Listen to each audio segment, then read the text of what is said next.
तफसील बताओ। तुमने तो वाकई इंतहाई दहशतनाक खबर दी है। ऑस्टिन ने कहा। मुझे जॉर्ज से काम था। मैंने जॉर्ज को फोन किया तो वहाँ किसी अजनबी ने फोन अटेंड किया तो मैंने फोन फौरन बंद कर दिया। उसके बाद मैंने दोबारा फोन किया तो एक बार फिर उस आदमी ने फोन अटेंड किया तो मैंने उससे जॉर्ज के बारे में पूछा तो उसने उल्टा मेरे मुतालिक इंक्वायरी शुरू कर दी।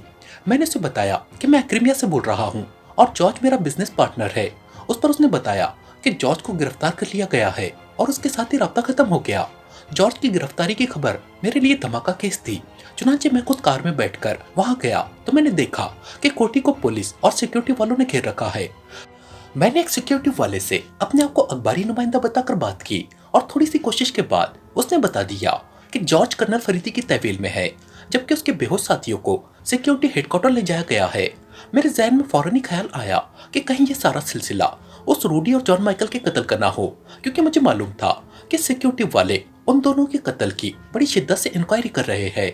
जॉर्ज ने मुझे बताया था कि उसने उन दोनों का कत्ल फर्स्ट राउंड शूटिंग क्लब के मालिक सार्कन के जरिए कराया है। चुनांचे मैंने एक पब्लिक फोन बूथ से वहां फोन किया तो वहां से मालूम हुआ कि सार्कन और उसके सेक्रेटरी को उसके क्लब के दफ्तर में हलाक कर दिया गया है। तो मैं समझ गया कि मेरा खदशा दुरुस्त है, इसलिए मैं खुद यहाँ भागा चला आया। मैं उन्होंने तफसील बताते हुए कहा, ओ अब क्या किया जाए? जॉब से तो उन्हें सब कुछ मालूम हो जाएगा, सब कुछ। ये तो बहुत बुरा हुआ, बहुत ही बुरा। ऑस्टिन ने होंठ भींचते हुए कहा, बॉस हमें फौरी तौर पर अपनी ये जगह छोड़ देनी चाहिए। वो कर्नल फरीदी इंतहाई खौफनाक एजेंट है, किसी भी लम्हे वो हमारी गर्दनें पकड़ सकता है। मैकोने ने कहा, हाँ ठीक है आओ। ऑस्टिन ने कहा और उठकर खड़ा हो गया और फिर थोड़ी देर बाद एक कार उस इमारत से निकली और तेजी से आगे बढ़ी चली गई। ड्राइविंग सीट पर ऑस्टिन था जबकि मैकोनी साइड पर बैठा हुआ था। दोनों के चेहरे सुते हुए थे। तकरीबन निस्फ घंटे की ड्राइविंग के बाद कार एक और रिहायशी कॉलोनी में दाखिल हुई और फिर एक कोठी के फाटक के सामने जाकर रुक गई। फाटक बंद था। ऑस्टिन ने मखसूस अंदाज में हॉर्न दिया तो कोठी का छोटा फाटक खुला और एक एक्रीमी बाहर आ गया। फाटक खोलो, ऑस्टिन ने कहा तो वो तेजी से वापस मुड़ा और फाटक में गायब हो गया। क्या इस अड्डे का जॉर्ज को इल्म नहीं है? मैकोने ने पूछा। नहीं, ये मेरा खुसूसी अड्डा है, इसका इल्म सिर्फ मुझे है, ऑस्टिन ने जवाब दिया और मैकोने ने इस बात में सर हिला दिया। चंद लम्हों बाद बड़ा फाटक खुला और ऑस्टिन कार अंदर ले गया। पोर्च में एक और कार मौजूद थी और दो मुसल्ला एग्रीमी भी खड़े थे। ऑस्टिन ने कार पोर्च में ले जाकर रोकी और फिर वो दोनों नीचे उतर आए। पोर्च में मौजूद दोनों आदमियों ने ऑस्टिन को बड़े मुअद्दबाना अंदाज में सलाम किया। उसी लम्हे बरामदे में मौजूद एक दरवाजा खुला और एक लंबे कद और भारी जिस्म का एग्रीमी बाहर आ गया। उसे देखकर मैकोनी बेख्तियार चौंक पड़ा। एंथोनी और यहाँ? मैकोनी ने हैरान होकर कहा, हाँ ये यहाँ का इंचार्ज है, ऑस्टिन ने कहा। उसी लम्हे एंथोनी ने आगे बढ़कर ऑस्टिन को सलाम किया। तुम कैसे हो मैकोनी? एंथोनी ने ऑस्टिन को सलाम करने के बाद मैकोनी से मुखातिब होकर कहा, ओके, वैसे मुझे तुम्हारी यहाँ मौजूदगी का इल्म न था, मैकोनी ने मुस्कुराते हुए जवाब दिया, क्योंकि वो दोनों खासे बेतकल्लुफ दोस्त थे। एंथोनी, मेरा हेडक्वार्टर खतरे की जद में आ गया है, इसलिए मैं मैकोनी के साथ मुस्तकिल तौर पर यहाँ आ गया हूँ, लेकिन ये कार हेडक्वार्टर की है, इसलिए तुम इसे स्पेशल गैराज में बंद कर दो। अब जब तक हमारा मिशन हतमी तौर पर मुकम्मल नहीं हो जाता इसे बाहर मत निकालना। ऑस्टिन ने कहा, यस बॉस, एंथोनी ने कहा और उसने वहां मौजूद मुसल्ला आदमी को हिदायत देना शुरू कर दी। थोड़ी देर बाद ऑस्टिन, मैकोनी और एंथोनी तीनों दफ्तर के अंदाज में सजे हुए एक कमरे में मौजूद थे। ऑस्टिन ने फोन का रिसीवर उठाया और तेजी से नंबर डायल करने शुरू कर दिए। यस, रॉड्रिक बोल रहा हूँ। राब्ता कायम होते ही एक मर्दाना आवाज सुनाई दी। ऑस्टिन बोल रहा हूँ रॉड्रिक, ऑस्टिन ने तेज लहजे में कहा। Yes boss. दूसरी तरफ से बोलने वाले का लहजा यकलक मुअत्तबाना हो गया। अपने आदमियों को साथ लेकर फौरन मेरे हेडक्वार्टर पहुंचो। मकामी सिक्योरिटी वाले ने जॉर्ज को पकड़ लिया है और जॉर्ज मेरे हेडक्वार्टर के बारे में जानता है, इसलिए मैंने यह हेडक्वार्टर मुस्तकिल तौर पर छोड़ दिया है। लेकिन फौरी तौर पर वहां से निकलने की वजह से मैं वहां से तमाम कागजात वगैरह नहीं उठा सका। तुम अपने आदमियों के साथ फौरन वहां पहुंचो और वहां मौजूद तमाम कागजात को इकट्ठा करके ले जाओ और उन्हें आग लगा दो। कागज का एक पुर्जा भी वहां नहीं रहना चाहिए, ऑस्टिन ने कहा। लेकिन बॉस, हो सकता है कि सिक्योरिटी वाले इस दौरान वहां पहुंच जाए या वो निगरानी कर रहे हो। इस तरह मैं और मेरा ग्रुप भी ट्रेस हो सकता है। अगर आप इजाजत दे तो मैं इस हेडक्वार्टर को मिसाइलों से ही उड़ा दूं। रॉड्रिक ने कहा, नहीं, इन हालात में इतना बड़ा कदम दुरुस्त नहीं होगा। जॉर्ज बेहद सख्तजान आदमी है, वो आसानी से मुंह नहीं खोलेगा, इसलिए ये लोग फौरन वहां नहीं पहुंच सकते। तुम पहले चेकिंग कर लेना, फिर अंदर जाना, ऑस्टिन ने कहा। ठीक है बॉस, जैसे आपका हुक्म, रॉड्रिक ने जवाब दिया। ओके, फौरी हरकत में आ जाओ। ऑस्टिन ने कहा और रिसीवर रख दिया। अब मुझे और मैकोनी दोनों को मेकअप करना पड़ेगा। जॉर्ज के जरिए कर्नल फरीदी ने लामहला हमारे हुलिये मालूम कर लिए होंगे, ऑस्टिन ने उठते हुए कहा, और एंथोनी और मैकोनी दोनों ने भी उठते हुए इस बात में सर हिला दिया। बॉस, जॉर्ज को तो सिटी गेस्ट हाउस में नसब उस सुपर ब्लास्टर का भी इल्म था, अचानक मैकोनी ने कहा तो ऑस्टिन भी बेख्तियार चौंक पड़ा। ओ ओ वाकई very bad, really very bad. अब तो सारा मिशन ही खत्म हो गया, मुझे चीफ रॉल से बात करना पड़ेगी, ऑस्टिन ने दोबारा कुर्सी पर ढेर होते हुए कहा। लेकिन बॉस, क्या हम उस इमारत को मिसाइलों से नहीं उड़ा सकते? मैकोनी ने कहा तो ऑस्टिन बेख्तियार चौंक पड़ा। हाँ, ऐसा मुमकिन हो सकता है, बिल्कुल मुमकिन हो सकता है, लेकिन ये काम कौन करेगा? कर्नल फरीदी और सिक्योरिटी वालों ने तो उसके गिर्द इंतहाई सख्त हिफाजती इंतजाम कर रखे हैं, ऑस्टिन ने कहा। बॉस, ये काम मैं आसानी से कर सकता हूँ, अचानक एंथोनी ने कहा तो ऑस्टिन चौंककर एंथोनी को देखने लगा। ओ वाकई, मुझे तुम्हारे बारे में तो ख्याल ही नहीं आया। तुम और तुम्हारा ग्रुप हर लिहाज से सारे सेटअप से ऑफ है, इसलिए तुम किसी सूरत भी चेक नहीं हो सके और तुम ये काम भी कर सकते हो। ओके, फिर ये मिशन तुम्हारे जिम्मे रहा। तुमने खुद जाकर उस इमारत को चेक करना है, उसके हिफाजती इंतजाम मालूम करने हैं और फिर उसे मिसाइलों से उड़ा देने का प्लान भी तुमने खुद बनाना है। ऑस्टिन ने एक तवील सांस लेते हुए कहा, यस बॉस, आप मुझे तफसील बता दे, फिर ये काम मुझ पर छोड़कर बेफिक्र हो जाए। एंथोनी ने मुस्कुराते हुए कहा तो ऑस्टिन ने उसे इमारत के बारे में तफसील बतानी शुरू कर दी। कैप्टन हमीद ने रिसीवर उठाया और तेजी से नंबर डायल करने शुरू कर दिए। Red star hotel. राब्ता कायम होते ही एक निस्वानी आवाज सुनाई दी। सिक्योरिटी से कैप्टन हमीद बोल रहा हूँ, कैप्टन हमीद ने तेज लहजे में कहा। यस सर, हुक्म फरमाइए सर। दूसरी तरफ से बोलने वाली खातून का लहजा यकलक मौतबाना हो गया। आपके होटल में एक साहब ऑस्टिन ठहरे हुए हैं, उनके बारे में कॉयफ चाहिए, कैप्टन हमीद ने कहा। आप मैनेजर साहब से बात कर ले जनाब, मैं फोन मिलवाती हूँ, दूसरी तरफ से कहा गया और कैप्टन हमीद ने इस बात में सर हिला दिया। यस सर, मैं मैनेजर बोल रहा हूँ। चंद लम्हों बाद एक मर्दाना आवाज सुनाई दी। सिक्योरिटी से बोल रहा हूँ कैप्टन हमीद, कैप्टन हमीद ने कहा। यस सर, हुक्म फरमाइए सर, मैनेजर ने मौतबाना लहजे में कहा तो कैप्टन हमीद ने उससे भी ऑस्टिन के बारे में बात कर दी। एक मिनट होल्ड कीजिए जनाब, मैं मालूम कराता हूँ जनाब, मैनेजर ने कहा और चंद मिनट की खामोशी के बाद मैनेजर की आवाज सुनाई दी। हेलो सर, मैनेजर ने कहा। यस, कैप्टन हमीद ने जवाब दिया। आज से 10 रोज पहले ऑस्टिन साहब हमारे होटल में मुकीम थे, लेकिन वो 2 रोज बाद कमरा छोड़ गए।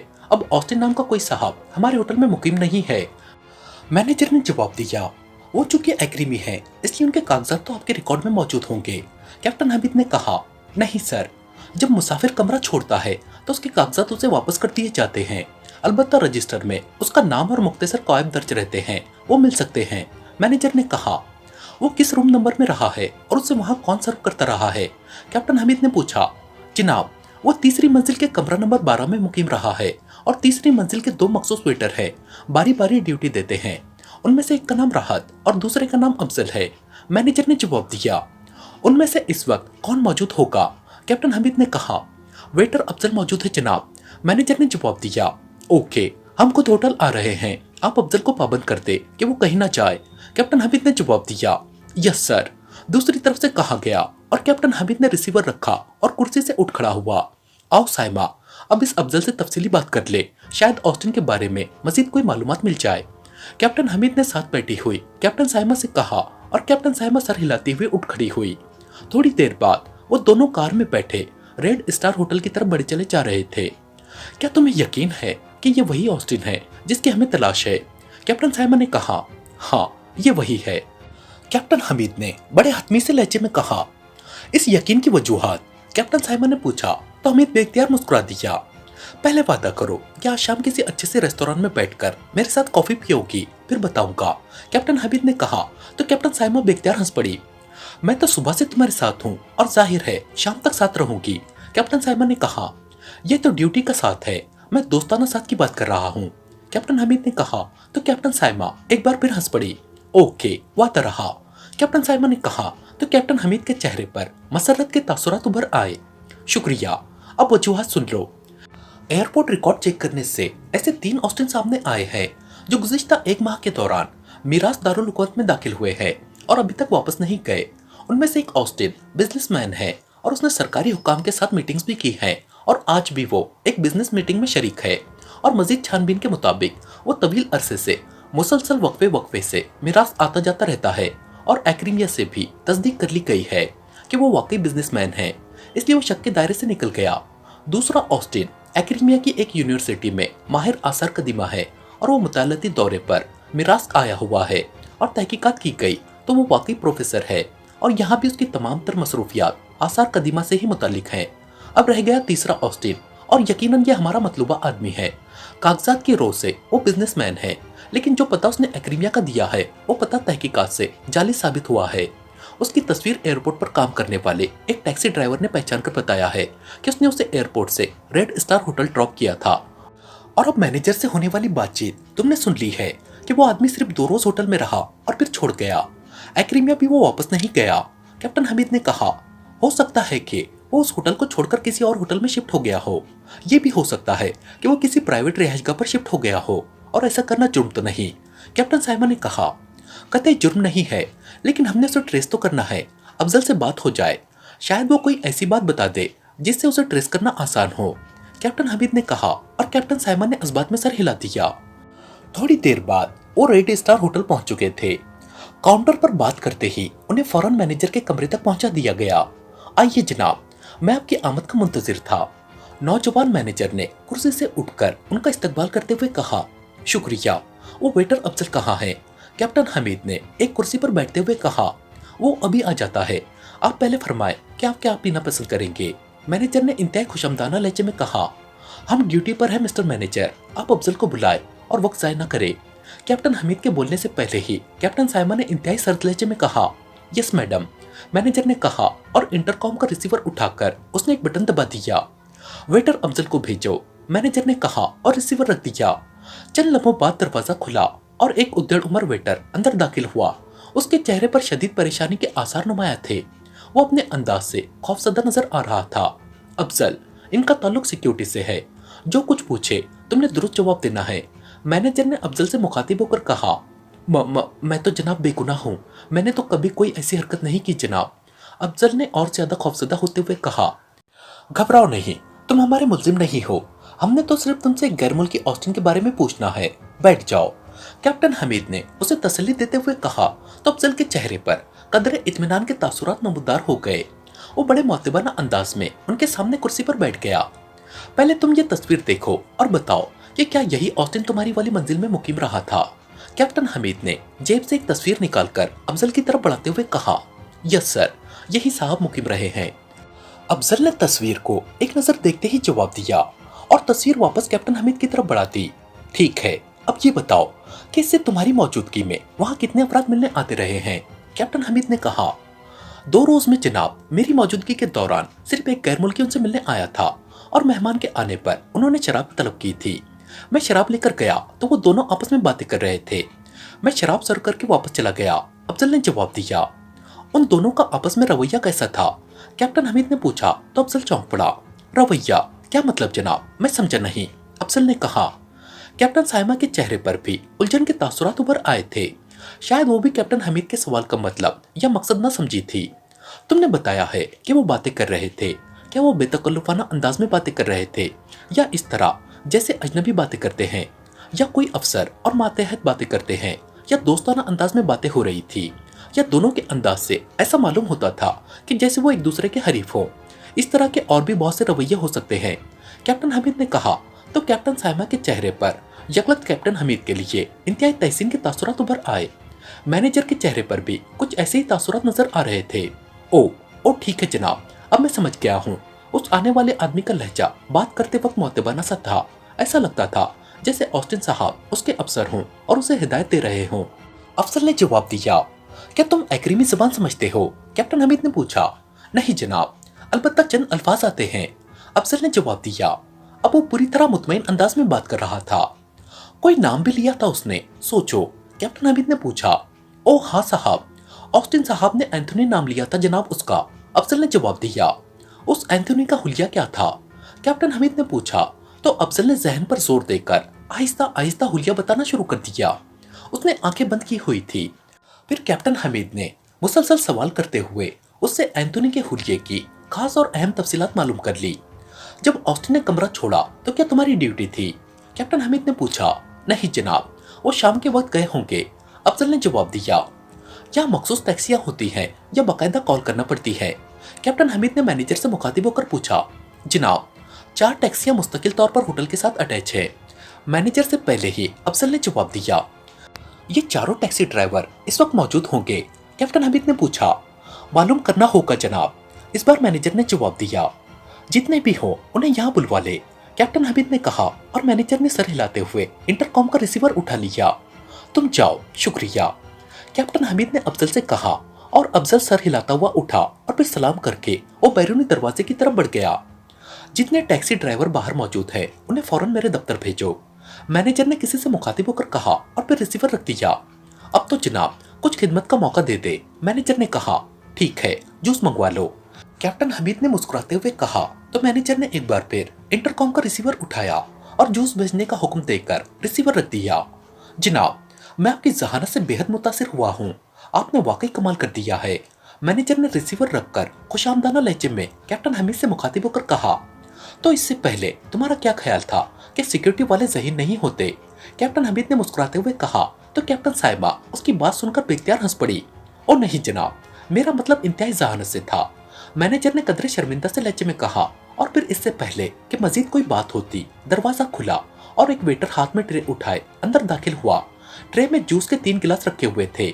उसने बड़े मोतबना अंदाज में एक एक गिलास हमीद और साइमा के सामने रखा और तीसरा गिलास मैनेजर के सामने रखकर वो खाली ट्रे उठाए खामोशी से बाहर चला गया और उन तीनों ने जूस सिप करना शुरू कर दिया। थोड़ी देर बाद दरवाजा खुला और 4 आदमी अंदर दाखिल हुए। उन चारों के जिस्मों पर टैक्सी ड्राइवरों की मखसूस यूनिफॉर्म थी। उनके साथ वेटर अफजल भी था। जनाब, इत्तेफाक से चारों ही मौजूद थे, मैं इन्हें ले आया हूँ और मैंने उनसे बात भी कर ली है। ये अब्दुल रशीद बता रहा है कि उसने ऑस्टिन साहब को होटल से उठाकर रेक्स कॉलोनी की एक कोठी में ड्रॉप किया था। वेटर अफजल ने अंदर आते हुए कहा। कौन है अब्दुल रशीद? कैप्टन हमीद ने कहा। तो एक उद्दड़ उमर टैक्सी ड्राइवर ने आगे बढ़कर कैप्टन हमीद को सलाम किया। पहले ये तस्वीर देख लो, क्या यही आदमी था? कैप्टन हमीद ने जेब से तस्वीर निकालकर अब्दुल रशीद की तरफ बढ़ाते हुए कहा। यस सर, यही साहब थे जनाब, अब्दुल रशीद ने जवाब दिया और तस्वीर कैप्टन हमीद को वापस कर दी। तुम हर रोज बेशुमार गैर मुल्कियों को टैक्सी में बिठाते रहते हो, तुम्हें कैसे उसके मुतालिक याद रहा, जबकि अब तक काफी रोज भी गुजर चुके हैं? कैप्टन हमीद ने कहा। जनाब, उन साहब ने रास्ते में एक पब्लिक फोन बूथ से काफी तवील कॉल की थी, मैं वेट करता रहा, फिर मंजिल पर पहुंचकर उन्होंने मुझे किराया और टिप के साथ साथ वेटिंग चार्जेस अलहदा अदा किए। हालांकि आमतौर पर वेटिंग की रकम कोई अदा नहीं करता, इसलिए ये साहब मुझे याद रहे हैं, अब्दुल रशीद ने जवाब दिया। तो कैप्टन हमीद ने इस्बात में सर हिला दिया। रेक्स कॉलोनी की किस कोठी पर उसे ड्रॉप किया था तुमने? कैप्टन हमीद ने कहा। कोठी नंबर तो जनाब ना ही मैंने देखा और ना मुझे याद रह सकता है, अलबत्ता इतना मालूम है कि वो कोठी ए ब्लॉक में थी और उसके बड़े गेट के साथ एक पुराना दरख्त भी था, अब्दुल रशीद ने जवाब दिया। कोठी के गेट के बाहर कोई आदमी मौजूद था? कैप्टन हमीद ने पूछा। नहीं जनाब, वैसे गेट बंद था, अब्दुल रशीद ने जवाब दिया। ठीक है, तुम जा सकते हो, शुक्रिया, कैप्टन हमीद ने कहा और वो सब सलाम करके वापस मुड़े और दफ्तर से बाहर निकल गए। ओके, अब हमें इजाजत, आपके ताउन और जूस का शुक्रिया, कैप्टन हमीद ने उठते हुए मैनेजर से कहा। कैप्टन साइमा भी उठ खड़ी हुई। ऐसी कोई बात नहीं जनाब, हम तो आपके खिदमत गुजार हैं, मैनेजर ने जवाब दिया। तो कैप्टन हमीद मुस्कुराता हुआ मुड़ा और फिर वो साइमा समेत दफ्तर से बाहर आ गया। चंद लम्हों बाद उनकी कार होटल से निकलकर रेक्स कॉलोनी की तरफ जाने वाली सड़क पर दौड़ रही थी। मैनेजर ठीक कह रहा था, तुम वाकई गैर मामूली तौर पर ज़हीन हो, मैं तुम्हारी जहानत से बेहद मुतासिर हुई हूँ, कैप्टन साइमा ने कहा। क्या सिर्फ जहानत से या? कैप्टन हमीद ने मुस्कुराते हुए कहा। तो कैप्टन साइमा बेख्तियार खिलखिलाकर हंस पड़ी। तुम हंसते हुए बेहद खूबसूरत लगती हो, कैप्टन हमीद ने मुस्कुराते हुए कहा। तुम्हारा मतलब है वैसे मैं खूबसूरत नहीं हूँ, कैप्टन साइमा ने कहा। तो इस बार कैप्टन हमीद हंस पड़ा। बड़ी जल्दी बदला चुका दिया है, हालांकि तुम तो मुझे ज़हीन कह रही थी, कैप्टन हमीद ने जवाब दिया और साइमा एक बार फिर बेख्तियार हंस पड़ी। थोड़ी देर बाद कार रेक्स कॉलोनी में दाखिल हुई और कैप्टन हमीद और साइमा दोनों ने उस कोठी की तलाश शुरू कर दी और जल्द ही वो कोठी तलाश करने में कामयाब हो गए। लेकिन दूसरे लम्हे कैप्टन हमीद ये देखकर चौंक पड़ा कि कोठी के खुले हुए गेट से बाहर कर्नल फरीदी की कार मौजूद थी और कर्नल फरीदी कार के करीब खड़ा एक सिक्योरिटी ऑफिसर से बातों में मसरूफ था। कर्नल फरीदी साहब तो पहले से यहाँ मौजूद हैं, कैप्टन साइमा ने इंतहाई हैरत भरे लहजे में कहा। उस मैनेजर ने इत्तला कर दी होगी, कैप्टन हमीद ने बुरा सा मुंह बनाते हुए कहा और कार का रुख कोठी के गेट की तरफ मोड़ दिया। उसका चेहरा बता रहा था कि वो यहाँ कर्नल फरीदी की पहले से मौजूदगी से सख्त बोर हुआ है। जाहिर है उसने कैप्टन साइमा पर अपनी कारकर्दगी और जहानत का जो सिक्का बिठाया था और कैप्टन साइमा को यकीन दिलाया था कि कर्नल फरीदी का तो बस नाम ही है, असल काम तो वही करता है। लेकिन कर्नल फरीदी की उनसे पहले यहाँ मौजूदगी बता रही थी कि उसकी सारी मेहनत बेकार चली गई है। रॉल्फ अपने ऑफिस में बैठा शराब पीने में मसरूफ था कि अचानक मेज पर रखे हुए फोन की घंटी बज उठी। रॉल्फ ने यहाँ जंगल में वाक़ अपने हेडक्वार्टर में खुसूसी सैटेलाइट के जरिए पूरी दुनिया के साथ फोन का राब्ता रखा हुआ था और हेडक्वार्टर के अंदर भी मवासिलात का जाल बिछा हुआ था।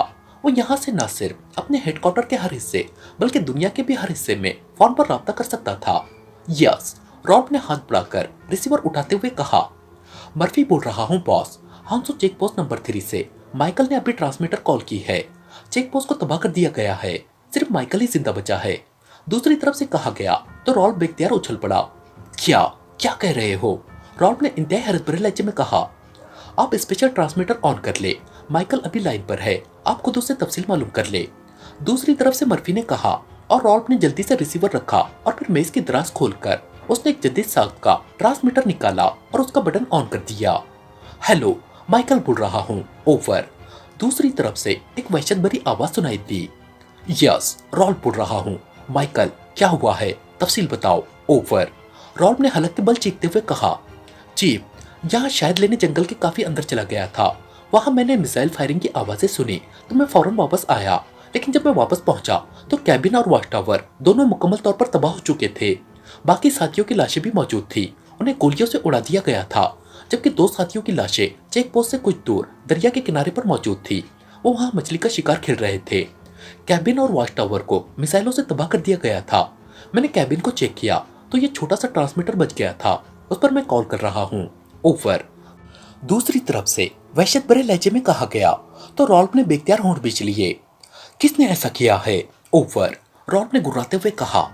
चीफ, मैं दरिया के साथ साथ दौड़ता हुआ आगे बढ़ा तो मैंने दरिया में एक खुसूसी लॉन्च को हेडक्वार्टर की तरफ जाते हुए देखा था, ओवर। माइकल ने जवाब दिया। खुसूसी लॉन्च? तुम्हारा मतलब है हमारी अपनी लॉन्च, ओवर। रॉल्फ ने इंतहाई हैरत भरे लहजे में कहा। Yes chief, over. माइकल ने जवाब दिया। फर्स्ट और सेकंड चेक पोस्ट को कॉल किया था तुमने, ओवर। रॉल्फ ने कहा। यस चीफ, लेकिन वहां से कोई कॉल अटेंड ही न कर रहा था, ओवर। माइकल ने जवाब दिया।